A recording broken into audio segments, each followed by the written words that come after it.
Hey guys, what's up? So, fantasy novels for beginners. How do you get into fantasy? What novels should you read when you're first starting out reading fantasy if you've never read it before? Well, fantasy for beginners, it's really easy. You just got to go to the fantasy section of the bookstore or the fantasy bookstore. Now, some comic book stores basically have a fantasy novel section, which is pretty cool because it's inside the comic book store. So if you're already into comics and there's a comic book store that you like, a lot of the selection in that comic book store are usually relevant and good fantasy novels that are already in that bookshop, already in that comic book store. And so the selections are less, there's less to choose from, but there's more relevant topics and titles to choose from. So there's a higher chance that you will randomly get something you like. Now, the thing about getting into comic book fantasy novels is that there's a lot of fantasy to choose from, and it could be hit or miss.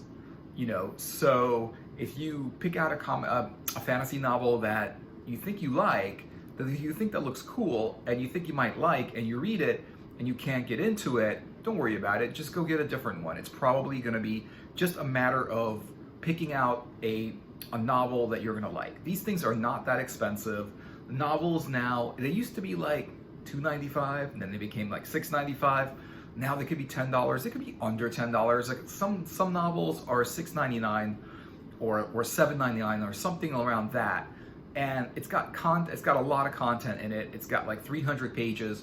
That'll keep you reading for, a few weeks at least. Or it depends how fast you read.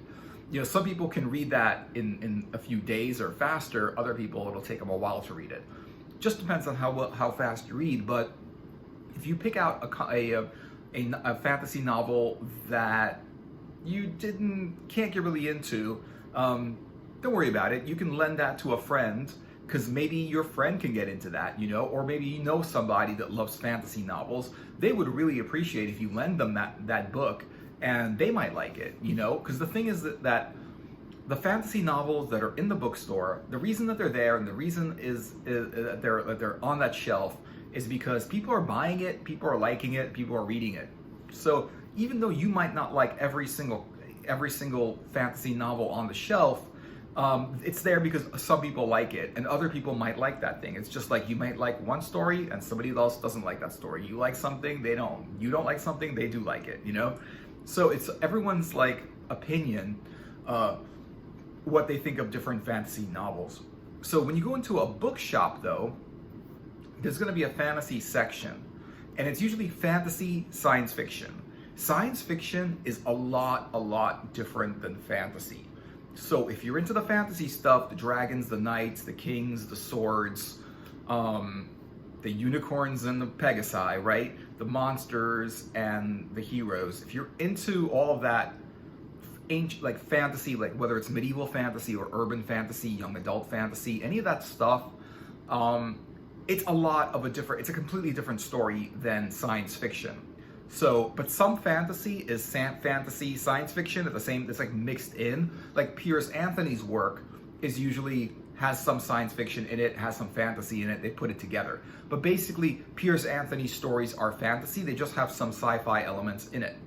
When you get a science fiction book, this is completely different. You can expect space travel, aliens, other planetary things, a lot of technology, worlds that are hundreds or thousands of years in the future, a completely different story, a completely different settings, completely different elements. They're grouped together because science fiction is an offshoot of fantasy. There was a lot of fantasy before there was science fiction, but when technology started to pick up pace, it really triggered people's imagination. When technology just became very advanced, when the light bulb came out, the airplane, the car, the factory that was able to really things very quickly, automation, computers, this really sparked people's imagination, and they were thinking, wow, we have all of this technology now, in the future we're going to have a whole bunch more technology. What will it be like in 100 years? So when you like in 1969 when the first person landed on the moon, short while after that there was 2001: A Space Odyssey that predicted intelligent computers like AI and also trips to Jupiter, which we didn't do. It never happened because people just stopped going in that direction. Partly because there was some failure on the NASA team and the space shuttle and the whole explosion and everything like that. And so after that, there was less funding, there was less, it was a government-funded agency, and the government said, well, we have other things we want to put money into a different budget, right? And so that agency was just left there, and nothing ever happened. They just put some satellites up, and now again they're starting to redo trips to Mars and like the Wi-Fi satellites and things like that. So, but it's a completely different thing. So you're not going to get the same story as you are from in the science fiction book as you are in the fantasy book. Fantasy is it's got fantasy elements, medieval times, knights, Vikings, factions of warriors. The technology is primitive, like medieval technology mixed with powerful magic. So things that do work don't work through science, don't work through technology. Things that work in the medieval, in the fantasy story, the magic in the fantasy story work through magic. It's an unexplained way why it works. If there's a flying ship in a fantasy novel, that ship is flying because of magic. If there's a flying ship in a science fiction novel, they explain how there's like an anti-gravity engine or something causing that ship to fly. They explain it like through science and scientifically and whatever. Whereas like in fantasy, there's not a lot of like technology, therefore everything is just magic, which is cool, but it's a completely different story. And so you want to go into that bookshop, and there's going to be the fantasy section of the sci-fi fantasy section. That's what you want to look at, because you might want to try some sci-fi, see if you get into it, but if you want to really check out fantasy, if your friends are like talking about fantasy and you're like really interested and really like curious about like what's this, what's it all about, then check out the fantasy section of the bookshop. Go into a good bookshop, a big one. You can go to like a smaller used store bookshop, but I don't really recommend it. Those books could be good, but they're really hit or miss. Those bookshops they have books because they're just there. People sold it to them. People donated it to them. They don't have those books there because they're good or they're selling. So you might be more likely to get something that's not really a great book or a great story. But when you're in the Barnes & Noble, the Waterstones, the big bookshops, all of the books on that shelf are relevant in some way. Thing is, some of them are better than others. So how do you pick out a good one? Well, you want to look at the cover first. See if the picture on the cover is talking to you, is speaking to you. But a lot of times the picture on the cover, especially with like modern books, the pictures on the covers are not that great. And you want to look at the back of the book. Now on the back of the book, there's going to be a little bit of a summary with no spoilers, but a little bit of a summary of what the book is about. So-and-so goes on a quest to find his hidden magical powers, and he has to confront dragons, demons, and monsters, and make friends with the Fae and the elves in order to succeed on his quest to unify the land through the magic item, which is going to create a worldwide peace. Will he succeed? Will he fail? Read in the book, right? So that's kind of like what is going to be on the back of the book, a little bit of a summary. And if that sounds interesting, that's a good enough reason to buy the book. Also, the book is going to be anywhere from $6.95 to $10.95. It's not expensive, and I don't know if your Barnes & Noble or your bookshop is going to take returns. They usually don't, because the thing is about, like, if you don't like the book, the book has to be in like mint condition to actually return it. if they even take returns. But the thing is that, like, it's kind of worth it. It's kind of worth missing a little bit in order to get a really good hit, because when you do find that really cool book that gets you into it, you'll be glad that you bought it. And if you get a book, and everyone does this, everyone randomly buys a book that they can't get into after a few, they read it for a few chapters, they read in like 80 pages, 90 pages, 100 pages, and they can't get into it. It doesn't matter as much because it's not that expensive, and you might be able to bring it back if you don't like it. Find out from your bookshop. You can ask them, like, hey, if I read this, if I read into it and it's not my thing, if I don't like it, can I bring it back? And find out. And a lot of times they'll tell you, I don't know what they're gonna tell you, but like, if it's in good condition, they might take it back, but like, it can't be damaged at all. It has to look brand new. So that's hard to do, because when you open the book, like, the spine bends, the back of the book bends, and then it's obviously been open and read, and they probably won't take it back. So that's the like risk you take when you buy a book. But honestly, that's the risk you take when you buy anything. If you buy that drink at Starbucks, the fancy Frappuccino, and you don't like it, well, that's the risk you take. You still got to pay the $7 for that drink, right? If you buy the thing at the restaurant or the grocery store that you end up not liking, well, you paid for it, right? If you buy that album, that streaming music or whatever it is from that band you thought you were gonna like, but then you end up not liking it, yeah, we buy that comic book that you end up not liking, yeah, but it's like with anything else, that there's a chance that you won't like it, and I think it's worth the risk, because most of the time, in my opinion, in my experience, in my opinion, is that you will like the book that you pick out. Just read the back of it, check it out, open it up in the middle, and see, also, like, just open up in the middle a little bit and just read a couple of pages, because you want to right away like the way it sounds and it feels to you. You want to already like the way that the author is explaining the book, and how the author is talking, not explaining the book, but the author is writing in the book. You want to read just a couple of pages in the middle. It's usually not going to be too much of a spoiler. You're probably not going to like know what's going on, because it's just going to be some random stuff in there. But if you just like open it from the middle and read a few pages, you'll get a good idea of, do you like this author's style of writing? Do you like how they're writing? Do you get a good initial impression from the way the author is writing? If you read like three or four like pages, and you think that you're gonna like this book, then it's worth it to maybe pick it up and give it a read. Now, some places will let you sit down and read a book in their bookshop for an indefinite period of time. So if you have like a free hour or so, you might want to just pick, just look around, pick out a book that looks cool, that looks like it's calling out to you, and just pull it out and just start reading it from the beginning. And if you have the extra hour or so to spend in the bookshop, because you can't take it out of the bookshop, but you can read it in the bookshop, you can sit down and read it.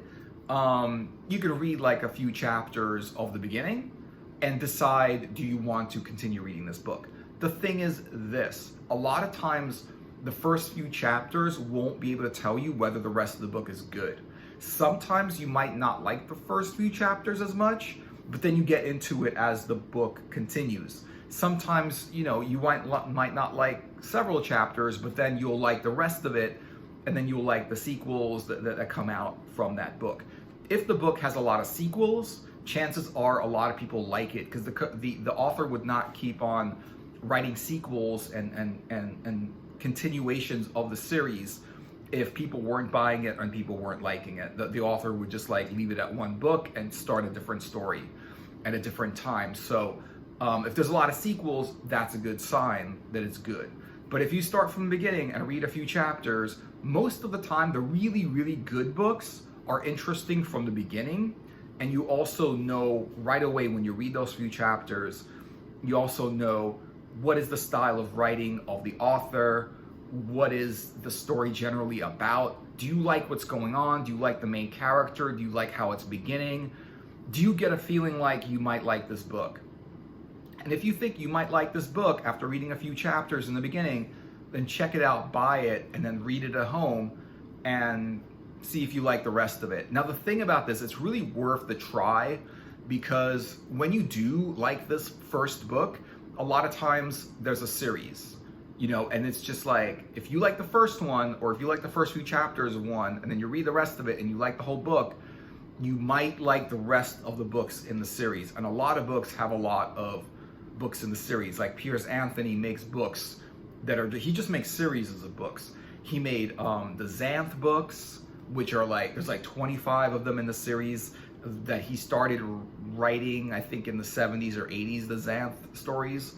I think in the 70s actually, the Xanth stories, and he's still writing them today. Then he wrote Incarnations of Immortality, which is like a 7-ish, I'm not exactly sure, 7-book thing, and that was like a great series from beginning to end. The Apprentice Adept series, which is also like 6 books, which were really, really good, and those books are great from the beginning. Like the Xanth one I couldn't get into, but I know it's going to be good, and I'm really willing to read the first book completely to see if I get into that, because I know there's already 25 books and there's so many people that say Xanth is a great story. But I did read Apprentice Adept, and I read the first 3 into the 3rd book of Apprentice Adept, and I think it's good, and there's 3 more books to go if I want to continue that series. And Incarnation of Immortality, I read the whole thing, almost the whole thing, and that was just phenomenal.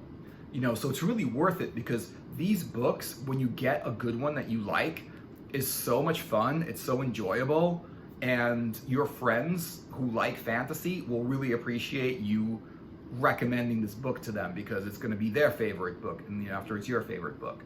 So that's a really great way to do it. Read the back. Just read the back, because it's a no spoiler usually thing. It gives you the idea of what's going on, and you can kind of think, do I like this kind of story? Am I interested in this kind of story? Do I want to read this kind of story? And if you think I might be, then just read the first few chapters. It's better when you have a bookshop where you can with a couch or chairs or something like that, like the Barnes and Nobles and Waterstones, the big bookshops have, because you can sit down and just open the book and start reading it.